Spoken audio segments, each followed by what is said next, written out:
Peter Pan, that's what they call me. Promise that you never be lonely.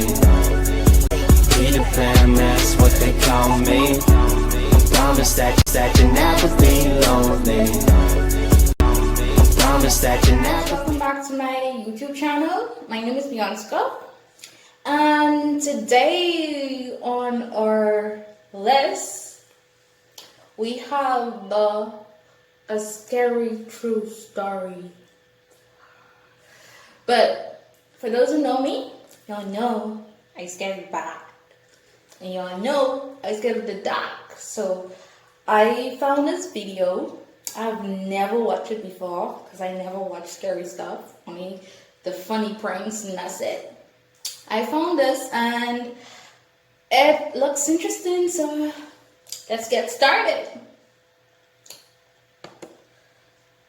I'll never forget the time me and my brother snuck out past our bedtimes to explore an allegedly haunted house down the block. Yes, I said bedtime, as I was only 10 and my brother Luke was only 12. When our parents said goodnight to us, I went to Luke's room and we took a couple hand-powered flashlights with us and hopped outside through the window. Luckily, his room was on the first floor. Those hand-powered flashlights worked by constantly pushing in a little trigger that would create light inside the lens.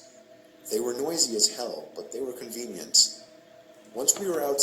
Oh, and in here is very hot. My hair, I was supposed to be loosening it out to wash it, but I got bored, and you can tell how hot it is because I'm sweating so bad. But I was bored, and I was like, hey, let me make another YouTube video, because I was supposed to make one yesterday but never got to it. So let's get kicking. We just walked down the block, and in 2 minutes we were there. It was rumored by all the neighborhood kids and teens that the place was haunted. Everything about it was creepy. The older, more antique design of the house, the isolation from the rest of the houses, and the broken windows and rotting wood. It seemed perfect for a horror movie. We went around to the backyard. This was all my curious and confident brother's idea. I was scared shitless. The door was locked, as expected. I felt a bit of relief, thinking we might just go home, but my brother made a shocking move next. He grabbed a plank of wood laying in the grass and began smashing the already chipped window. Eventually there was enough of an opening to unlock it and slide it up completely. We hopped inside and began cranking those noisy-ass flashlights. Immediately after entering the house, we both picked up on the fact that it was like 90 degrees in there, which was odd as it was a September night in the mid-70s. There was no graffiti or anything anywhere. In fact, it was relatively empty besides a few pieces of furniture that were clearly not worth taking along. It seemed we were the first to enter the house, shockingly, or at least from the back. We went upstairs to the main floor from the little den area and continued cranking the flashlights. That's when we heard the slightest crack in the floorboards from right above us. We both jumped. I tugged for Luke to leap. I was gonna leave him. I'm not gonna lie. But once I hear that creak, I was gone. I was... No way. But he told me the place is old as hell. It's just house noises. I stopped cranking the flashlight at this point, and I urged Luke to do the same, but he only called me stupid for suggesting something so ridiculous. Then there was another crack in the floorboards from above us. He began walking upstairs. I didn't want to go up there, but I was not about to stay down there alone. I followed behind him to the upstairs. There was a door that led to a room right above where we were standing. I begged him not to open it, but he must have just wanted to be the big, tough older brother. He began to reach for the doorknob while still cranking the noisy flashlight, but then he stopped. I was confused. I could see in the dark he was moving his ear up against the door, listening for something. Silence. Then, the most deafening, nightmare-inducing moment of my life. A single bang on the door from the other side sent my brother staggering into the wall in pain, covering his ear. We dropped the flashlights and ran straight out the back door and back home. We were so loud when we got back that our parents found us out. We told them what happened, but they naturally didn't care and grounded us both for a week. 2 nights later, I woke to the sound of something from outside my window and a glare of brightness sneaking in through my slightly opened blind. What the hell?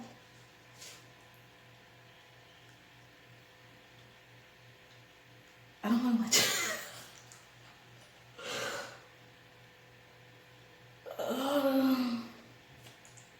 God damn, what? All of my friggin'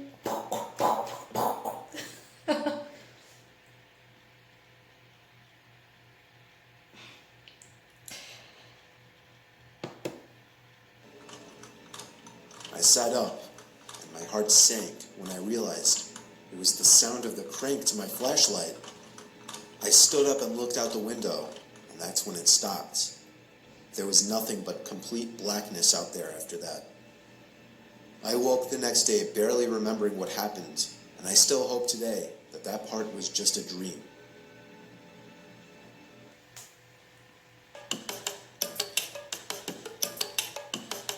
Again, so odd.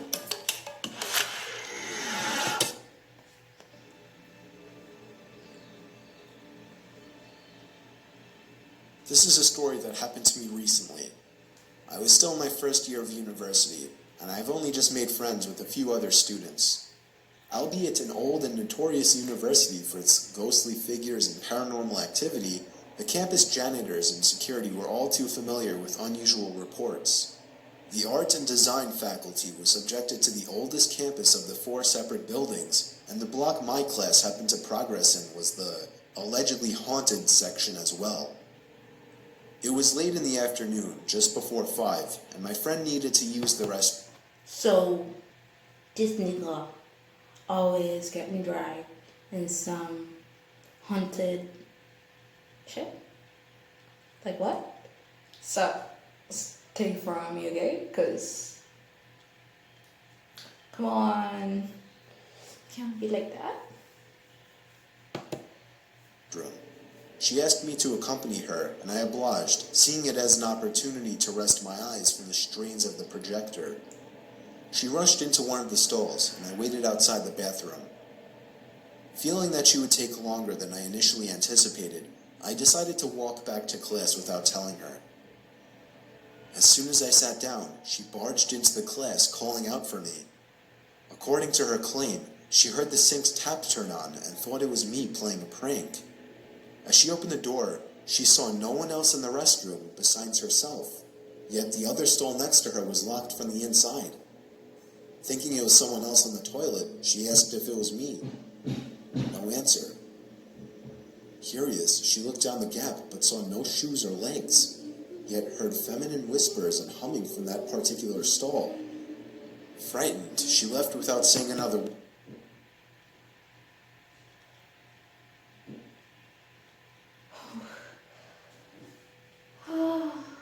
I can't do this.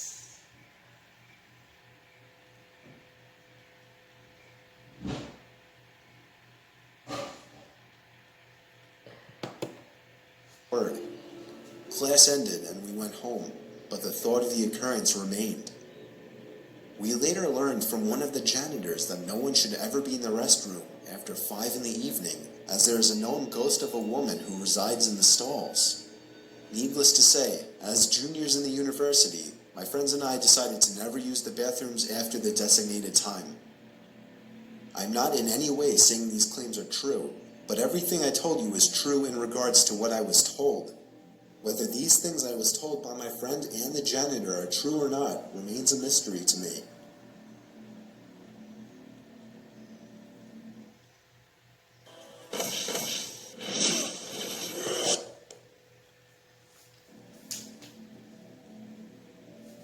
This happened a few months ago while I was serving in Japan as a missionary for the Mormon Church. I was in the country for 2 years, and my time to return home was approaching. I was in my last area, Kyoto, a bustling tourist attraction, an ancient Japanese city I've wanted to visit all my life. Anyway, it was late at night, and my companion and I were knocking on doors to see if anyone had interest in learning about Christ. We came across this one apartment building and decided to give it a shot. Again, like I said, this man is attracted by some supernatural shit. Like literally, like honestly, it have to be, because look here. It happened to you once, then okay, it's coincidence. Twice? Well, think about it. The third time? Come on, yo. It should be noticeable that something is going on with you. Like, come on. In Japan, there are 3 kinds of apartments: super luxurious suites, decent apartments with 4 to 5 rooms total, or ghetto as crap. This apartment was the latter. We were on the 2nd floor of this building and knocked on this one door. A middle-aged man in worn-out clothes answered with an awkward smile on his face. Being the kind missionaries we were, we introduced ourselves and asked him if he would like to learn about what we believe. Instead of giving us a direct answer, he invited us in. Usually, in missionary work, this is a good sign, but upon stepping foot into that apartment, I knew what we got ourselves into. This apartment reeked with the smell of marijuana and urine. His apartment was puny: a small entryway, a door on the left leading into a bathroom, a small kitchen to the right, and a small multi-purpose room with a small kneeling table, TV, and bed. That's it. Judging by the way he was behaving and most of the decor in his apartment, I knew this guy definitely had some sins worth confessing. He sat us down on either side of the table and started to rant on about how he hates Christians and wants to kill them. That made my companion and I tense up a bit, but the man was plastered. In the time this was going on, he drank like 10 times his weight in booze. We just prayed and hoped he wouldn't recognize who we were and what he was telling us. Then he said, "I'm going to tell you a secret and you can't tell anyone." He then pulled out from under his bed a box. He opened it to reveal thousands and thousands of dollars worth of Japanese yen. And yes, it was authentic. We even examined it. This man was an illegal drug lord who worked with the Yakuza, the Japanese mafia group. We then realized that if this man knew what he just did and showed us, he would kill us for sure, or at least take us hostage. My companion and I feared for our lives and tried to come up with an excuse to get away, but he wouldn't let us go. He kept ranting on about irrelevant things and saying how Christianity was an evil cult of some kind. We tried to explain our side of the story, but there's no use in reasoning with a drunk drug lord who works for the Japanese mafia. It then got to the point where we practically had to run for the door. We said we were leaving, stood up, and quickly walked over to the door. The guy then stood up and began to reach for something in a box, but we never saw what it was. As soon as the door closed, we bolted home, faster than we ever had. The last thing we wanted was him sobering up to find out he had revealed his deepest, darkest secrets to 2 Christian missionaries from America. Had this man not been drunk, he probably would have killed us. For all we know, he was reaching for a gun as we were leaving. That one wasn't scary. The first two was... When I was 15 years old, I was home alone one night for whatever reason. My bedroom was on the 1st floor, right next to the living room. It's a strange setup. I had the door shut and was playing video games when I heard a strange sound come out from in the living room. It took me a few moments to figure out that it was a tap on the window. I stepped through the dark living room and out the front door and checked the bushes by the window. Nobody was there. I went back to my room with the door open and resumed playing the game. 5 seconds later, another knock on the glass. This time I ran to the front door barefoot, ready to chase the pranksters. But again, no one was in the bushes. No one was even in sight. I chose to just ignore it from here on out. On my way back to my room, there was another knock. I ran over to the window to try and catch them. There wasn't anyone outside, but I felt something right above the tip of my toes. I looked down and saw the dark shadow of a figure sitting down by the window. I think I was back in my room in a matter of 2 seconds with the door locked. I was hiding under my bed trying to call my dad. The knocking on the glass continued from outside. When I explained to my dad, he called me crazy for not calling the police, so he told me he would for me and to wait in my room with the door locked.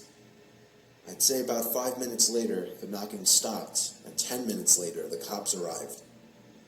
The figure was gone, but there were no signs of entry or exit, as all the doors were locked and all the windows shut. Still, we haven't seen or heard of anything since then, but it's still creepy as hell to think about. It's creepy, but it's not scary. Okay, that draws the end of my video for today. I hope you like this one. Like, comment, share, and subscribe for more content. And thank you for watching. And we're out. Peter Pan, that's what they call me. I promise that